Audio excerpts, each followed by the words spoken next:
Bismillahirrahmanirrahim. Anak-anakku sekalian yang mudah-mudahan selalu dirahmati oleh Allah Subhanahu wa taala. Nah, pada malam hari ini saya ingin membahas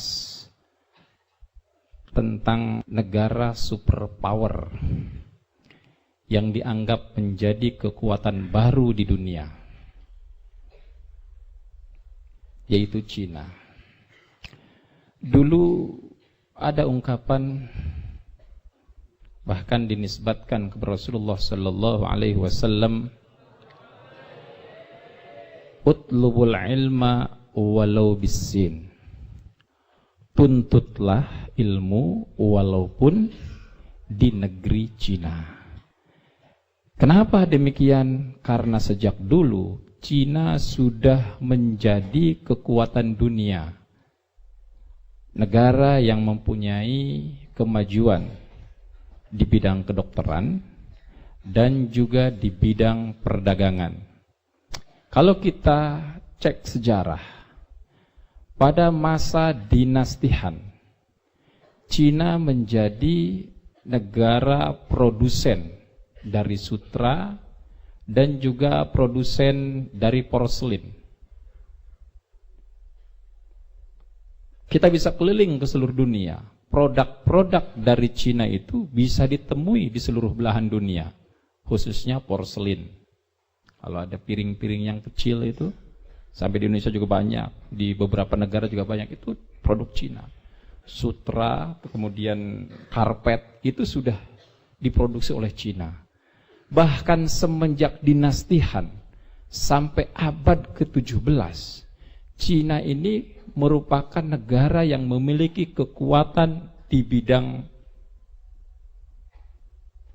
ekspor, ya, terutama porselin dan juga sutra. Baru pada tahun 1800 Inggris memaksa Cina untuk mulai mengimpor yang namanya opium. Kenapa? Karena Inggris punya ketergantungan atas teh Cina.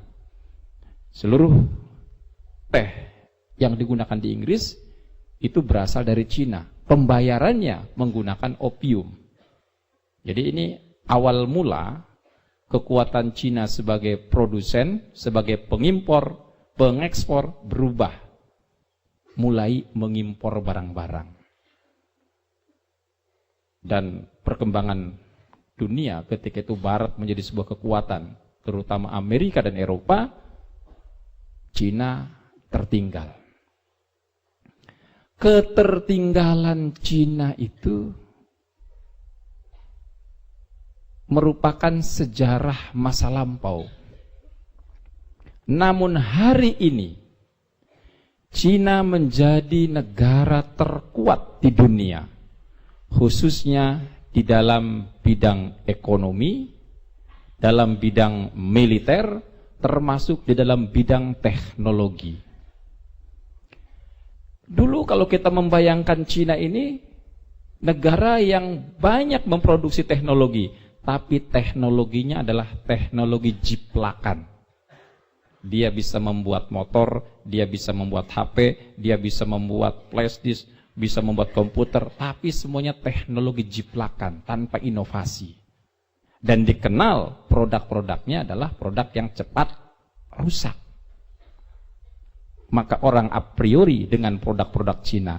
Tapi hari ini kita melihat Cina sudah melakukan inovasi di dalam bidang teknologi. Produk-produk yang dikeluarkan oleh Cina bukan saja tahan dan berkualitas, tetapi produk-produk itu berteknologi tinggi. Kita merasakan di Indonesia bagaimana penjajahan yang dilakukan oleh produk-produk Cina misalkan. Ada Huawei, ada Xiaomi, ada Vivo, ada lagi apa? OVO. Kalau kita lihat dari kuartal tahun ini, produk-produk Cina ini sudah menguasai pasar Indonesia. Yang kalau dihitung itu sudah lebih dari 50% pasar Indonesia dikuasai oleh Cina, khususnya pada bidang smartphone. Memang yang merajai nomor 1 Samsung. Samsung itu 31%. Di bawahnya ada Huawei, 22%. Kemudian ada Oppo, 17%. Kemudian ada produk yang lain yang angkanya lebih dari 50%. Artinya Indonesia sudah dikuasai oleh produk Cina, khususnya pada bidang smartphone. Pertanyaan kalian, oh itu karena Indonesia memang negara konsumen. Tidak juga. Bukan hanya Indonesia, tapi seluruh dunia sekarang sudah dikuasai oleh Cina. Salah satunya apa? Salah satunya adalah Amerika. Kalau kita lihat pada perdagangan global, ya, untuk kuartal ini tahun 2019, raksasa dunia dipegang Samsung. Samsung mampu mengkapalkan di kuartal ini sampai 85 juta smartphone. Dulu setelah Samsung ini iPhone, tapi hari ini raksasa keduanya adalah Huawei. Huawei bisa mengapalkan sebanyak 75 juta smartphone. Dan termasuk pasar terbesarnya di Amerika.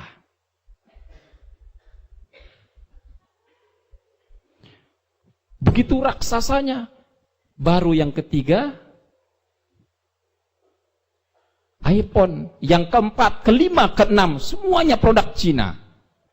Artinya apa? Dunia sudah dikepung oleh produk-produk Cina. Kenapa? Produk-produk Cina itu sangat digemari. Karena satu, berharga murah. Yang kedua, berteknologi tinggi. Yang ketiga, dikenal tahan lama sekarang. Maka diakui atau tidak, Cina sebagai penguasa pada bidang smartphone hari ini. Bukan hanya di Indonesia, di seluruh dunia. Melawan, tidak ada yang sanggup melawan kekuatan Cina, bahkan Amerika sekalipun. Pada tanggal 22 Maret 2018, Presiden Donald Trump dalam sebuah memorandum menyatakan perang dagang terhadap produk-produk Cina. Kenapa Amerika ini melakukan perang dagang? Karena ternyata lebih banyak produk Cina yang masuk ke Amerika ketimbang produk Amerika yang masuk ke Cina. Amerika mengalami defisit perdagangan dengan Cina. Dan jumlahnya sangat signifikan. Konon katanya sampai 62% produk yang ada di Amerika ini adalah produk Cina. Smartphone sampai mesin cuci, baja, ya, dan kebutuhan-kebutuhan infrastruktur itu semua didatangkan dari Cina. Sehingga Amerika pun goyah secara ekonomi. Maka Donald Trump menyatakan perang dagang pada tanggal 22 Maret 2018. Seluruh produk Cina yang masuk ke Amerika harus kena biaya pajak sebesar 25%. Bayangkan kalau ada barang dari Cina, harganya 1 juta, masuk ke Amerika, pajaknya 250.000. Supaya apa? Supaya produk-produk Amerika tidak masuk, produk Cina tidak masuk ke Amerika. Ada berapa produk yang dikenakan pajak? Ada 1.300 item produk Cina yang masuk ke Amerika dan dikenakan pajak 25%. Berapa nilai perdagangannya? Nilai perdagangannya sebesar 50 miliar dolar. Atau kalau dirupiahkan sekitar 687 triliun. Lalu pertanyaannya, apa alasan Presiden Amerika Donald Trump melakukan perang dagang dengan menerapkan pajak 25% kepada seluruh produk Cina. Donald Trump berlandaskan pada perundangan perdagangan Amerika tahun 1974 terkait dengan perdagangan tidak adil dan pencurian kekayaan intelektual. Donald Trump menuduh Cina dengan segala upayanya telah mencuri kekayaan intelektual, yaitu teknologi yang dikembangkan oleh anak-anak bangsa Amerika. Yang dulunya teknologi-teknologi itu dikuasai oleh Amerika, dicuri oleh Cina. Dan Cina mengembangkan teknologi tadi. Lalu pertanyaannya, betulkah itu? Bisa dijawab iya, bisa dijawab tidak. Kenapa bisa dijawab iya? Karena sebetulnya perusahaan-perusahaan Amerika di bidang teknologi sahamnya sudah dimiliki oleh Cina. Dan seluruh syarat investasi Cina kepada perusahaan-perusahaan teknologi mensyaratkan ada namanya transfer teknologi. Bahkan Donald Trump sampai marah kepada Google, ya, marah juga kepada Twitter. Kenapa marah? Karena ternyata teknologi Google pun telah tertransfer ke Cina. Cina punya aplikasi sendiri mirip dengan Google. Mereka tidak menggunakan Google, mereka menggunakan teknologi sendiri, tapi duplikasinya itu dari Google.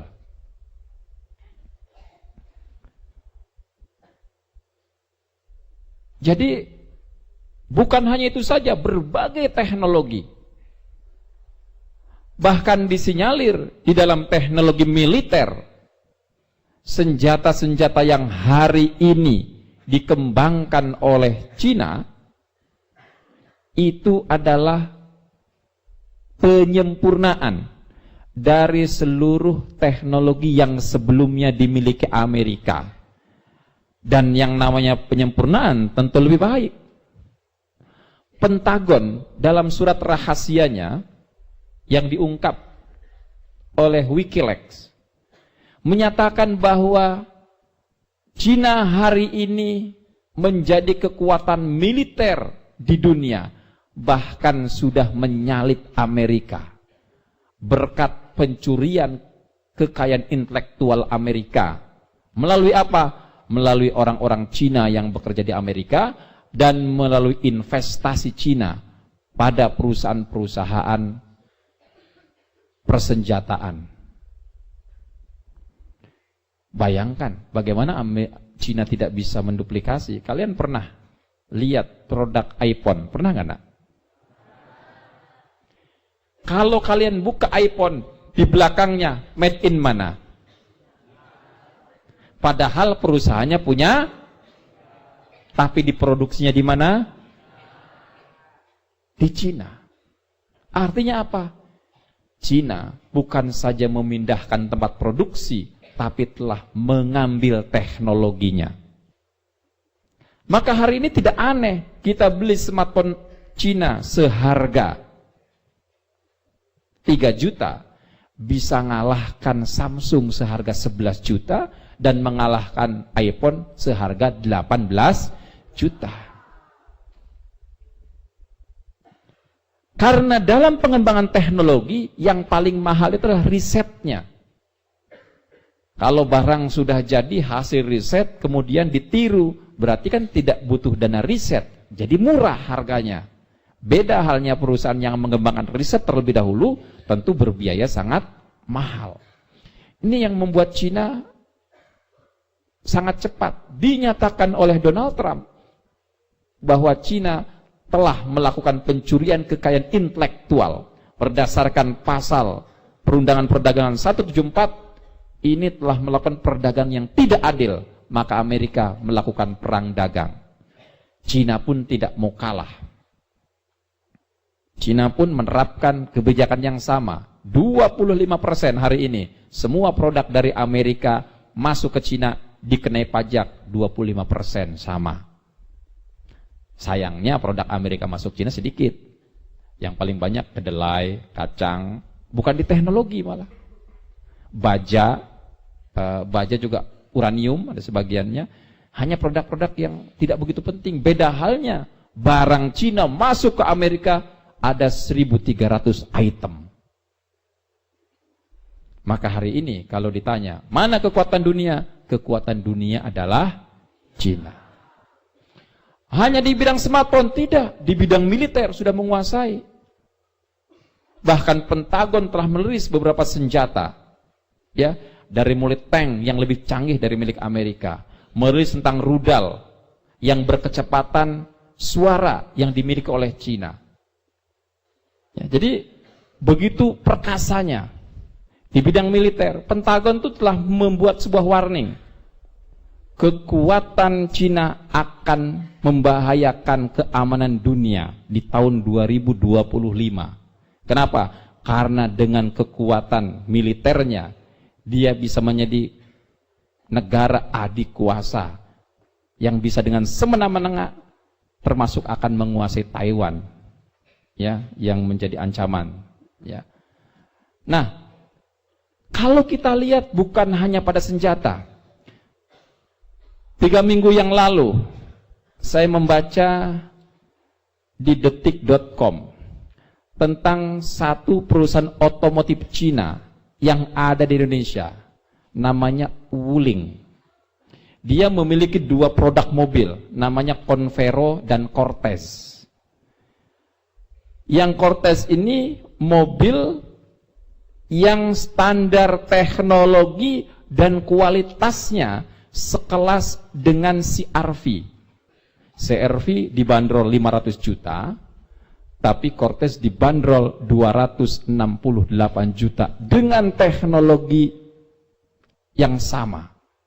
Bayangkan, mengendarai CR-V dengan Wuling sama rasanya, sama teknologinya, bahkan teknologi audiovisualnya itu lebih. Tapi harganya setengah dari harga CR-V. Artinya Cina sudah begitu luar biasa. Maka dari kuartal kemarin dijelaskan Wuling. Kalian dengernya aja kaget, betul nggak? Wuling. Jarang kalian lihat mobilnya kan di sini. Tapi di Jakarta, di Bandung, di kota-kota besar sudah berseliweran. Dan hasil penjualan kuartal ini, Wuling sudah mengalahkan produk yang tadinya sudah menjadi 3 besar di Indonesia. 3-4 besar lah. Yaitu Nissan. Kalian kenal tuh, ada mobil namanya Nissan Teana, ada Nissan Terrano, ada Nissan Livina, ada Nissan. Nah, banyak produk Nissan. Hari ini nak, penjualan Nissan telah disalip oleh Wuling. Maka bukan hal yang tidak mungkin 5 tahun ke depan di Indonesia Wuling akan menjadi perusahaan mobil otomotif terbesar. Per hari ini sudah ada 70 gerai yang dibuka di Indonesia. Pabriknya dibuat di Cikampek, langsung karyawannya 20.000. Artinya apa? Cina sudah menjadi kekuatan dunia di bidang ekonomi, di bidang militer. Maka negara di dunia semuanya melek. Kalau begini, mau tidak mau harus bekerja sama dengan Cina. Kita keliling ke Malaysia. Kalau kita lihat jalan tol di Malaysia, lihat gedung-gedung di Malaysia, di Thailand, di Vietnam. Bahkan kita ke Jakarta itu, jalan tol yang sedang dibangun, semua menggunakan teknologi Cina dan barang-barang dari Cina. Kalau begini, apa yang harus dilakukan negara-negara tersebut? Kalau ada negara adik kuasa dan adidaya di dunia, pilihannya berlawanan atau bekerja sama. Kalau berlawanan, kita akan mati. Kenapa? Karena dengan sistem global sekarang, ya, kalau berlawanan nggak akan kuat, ya kita akan kalah.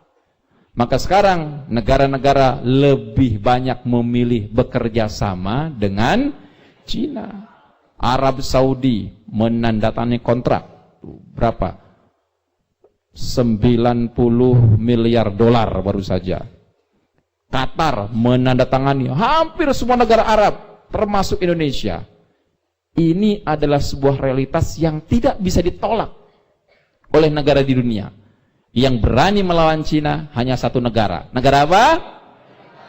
Kenapa? Karena Amerika sebelumnya negara adidaya di bidang ekonomi dan militer. Negara-negara lain sebelumnya ini di bawah kekuasaan Amerika. Sekarang ada satu negara yang pengen mengambil alih. Maka tentu yang paling terganggu adalah Amerika. Jadi sesungguhnya sekarang sedang terjadi perang antara dua negara besar, yaitu Amerika dan Cina. Kita sebagai bangsa tidak punya pilihan. Pilihannya mau dengan Amerika atau dengan Cina. Dengan Amerika teknologinya mahal. Dengan Cina teknologinya murah. Kalian kalau mau beli barang, barangnya kualitas sama, kebutuhannya sama, mau beli yang mahal apa yang murah? Sekarang kalau ada orang memilih yang mahal, orang gila apa orang stres? Dua-duanya. Jadi bukan pilihan yang baik memilih barang yang mahal kualitas sama. Ya. Jadi kita tidak bisa menyalahkan ketika negara-negara di dunia dari mulai Saudi, ya, negara-negara Arab, negara Asia dari mulai Malaysia, Vietnam, Thailand, termasuk Indonesia, pada akhirnya memilih untuk bekerja sama dengan Cina. Bukan hanya dari teknologinya yang lebih canggih, teknologi infrastrukturnya lebih canggih. Ya, dengan teknologi bajaringan bisa membuat hotel dengan 10 hari bahkan 1 bulan, bayangkan. Itu dengan sistem teknologinya, bukan maksudnya. Ditambah yang kedua, sistem pembayarannya juga Cina itu gampang. Jadi kalau minta investasi Cina itu mudah. Tapi ada resiko dari mudahnya. Bunganya besar. Paham nggak, nak? Kayak kita ke rentenir. Kalau kita minjem ke bank, susah nggak kita minjem ke bank? Susah. Bunganya tapi lumayan, tidak terlalu besar. Tapi kalau minjem ke rentenir, gampang nggak? Gampang. Tapi bunganya besar. Nah itu bedanya investasi Cina ini. Pinjam ke Cina ini gampang, prosedurnya tidak berbelit, tetapi bunganya mahal, besar, tinggi suku bunganya. Nah, realitas inilah saya ingin menyampaikan ke kalian. Apa yang disampaikan Rasulullah Sallallahu Alaihi Wasallam, utlubul ilma walau bisin, ini mendapatkan momentumnya. Hari ini sedang momentumnya nih. Bukan hanya kiasan, tapi nyata. Saatnya, hari ini, kita harus belajar ke Cina. Kita belajar bagaimana Cina bisa memiliki, ya, teknologi di bidang internet misalkan, dengan punya Google sendiri. Ya, jadi nggak ke Google, dia punya sendiri. Bahkan dia memiliki perusahaan yang sangat besar menguasai berbagai produk, yaitu Alibaba yang dimiliki oleh Jack Ma. Itu gimana? Begitu hebatnya. Kalau kita lihat pembangunan satu kota di Cina hanya membutuhkan waktu 2 tahun dibuat kota dan berhasil dengan ribuan hektar, dengan ribuan bangunan. Bagaimana caranya membangun sebuah peradaban begitu cepat? Hanya Cina sekarang negara yang mampu. Maka kalau dibilang utlubul ilma walau bisin, momentumnya tepat buat kalian. Saatnya santri Bina Insan Mulia harus belajar ke Cina. Seluruh apa yang saya sampaikan di sini, kesimpulannya satu, tahun ini harus ada santri Bina Insan Mulia yang bisa meneruskan studi ke universitas yang ada di Cina. Bidang apa yang dipelajari? Bidang teknologi. bidang ekonomi. Ya. Kenapa? Karena Cina saat ini dikenal dengan teknologi yang maju, yang inovatif, dan ekonomi yang kuat. Asia dulu dipandang sebelah mata oleh Amerika dan Eropa, tapi setelah munculnya Cina, semuanya ketakutan dengan Asia. Dan di Asia ada lagi negara yang mentransfernya bukan teknologi paling kuatnya. Dia transfer teknologi juga, punya perusahaan Samsung, ya. Tetapi yang sekarang dikenal adalah transfer budaya. Nah, apa namanya? Negara Korea Selatan. Apa yang ditransfer? K-pop. Itu mentransfer budaya. Bukan hanya Indonesia, nak. Pesantren Bina Insan Mulia tadi malam saya dengar dagduk apa itu? Ternyata K-pop. Jadi kita ini udah ekonomi dijajah,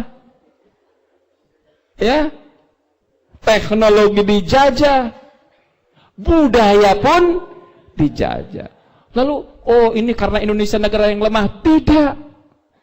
Bukan hanya Indonesia yang dijajah secara budaya. Arab Saudi di Jeddah, di Madinah, nak. Dan saya lihat orang berjubah, joget-joget luar biasa. Inilah namanya ekspansi kebudayaan. Jadi luar biasa Asia ini.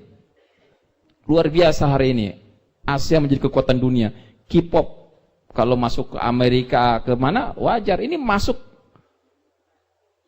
ke Jeddah dan ke Madinah. Coba sudah ada konsernya. Dan apa yang terjadi? Saya baca itu tiket dijual itu sold out hanya dalam 2 jam. Ternyata berjubah dan bercadar, tapi pecinta K-pop. Itulah dunia hari ini. Ya. Jadi bukan hanya teknologi ini. Nah, saya baru dapat juga bahkan Cina ini. Ada 3 perusahaan besar di Indonesia di bidang teknologi GSM, ya. Ada XL, kemudian ada juga Indosat, kemudian ada Telkomsel. 3 perusahaan ini sudah menandatangani kontrak. Seluruh peralatannya dipenuhi oleh Huawei. Jadi semua sekarang nih. Nah, saya ingin kembali ke belakang tadi. Amerika ini ketakutan sama Cina tidak seperti kita. Lebih dari yang kita bayangkan. Produk Huawei ini, nak, di Amerika hari ini dilarang ada penjualan produk Huawei di Amerika.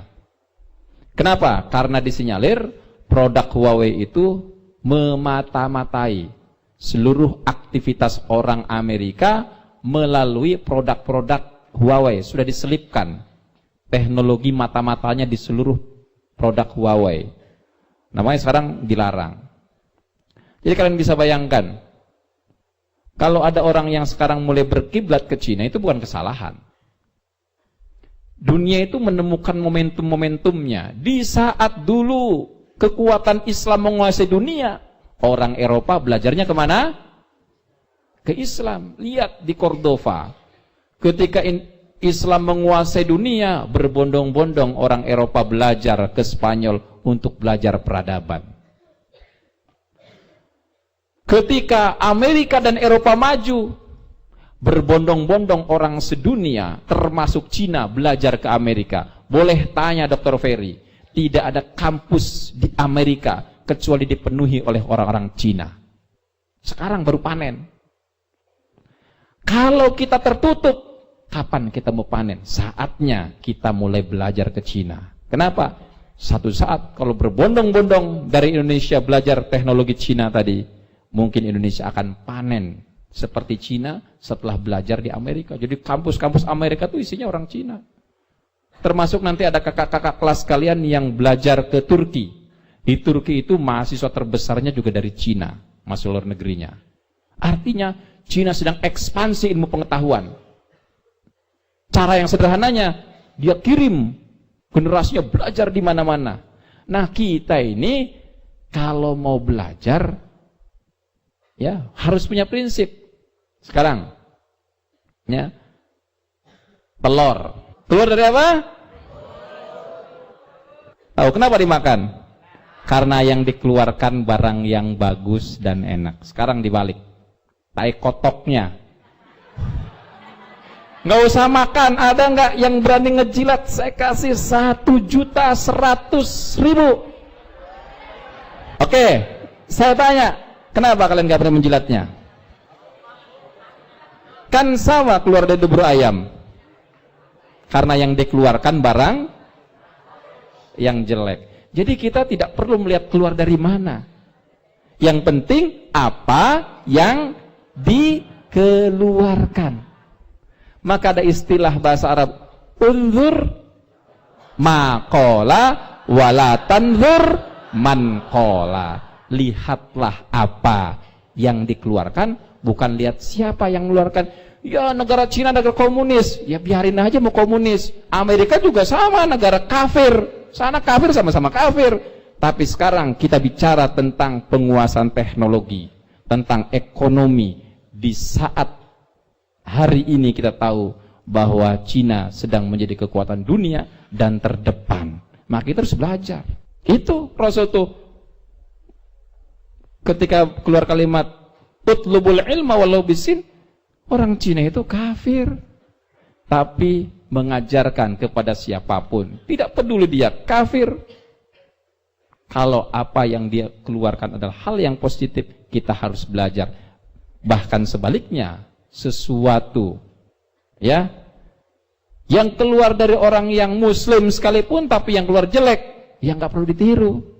Ya, jadi meniru itu sesuatu hal yang positif. Saya kira itu, ini untuk memahamkan kalian bahwa di tahun ini Pesantren Bina Insan Mulia memiliki orientasi. Tadi saya sudah rapat ya dengan salah satunya Aliyah, nanti rapat dengan SMK. Kita ingin memastikan di tahun ini harus ada siswa Madrasah Aliyah dan SMK Bina Insan Mulia yang melanjutkan ke Cina. Itu keberhasilannya. Jadi dari generasi tahun ini berangkatnya tahun depan. Kalau sekarang dari Bina Insan Mulia berangkat ke Mesir, biasa aja.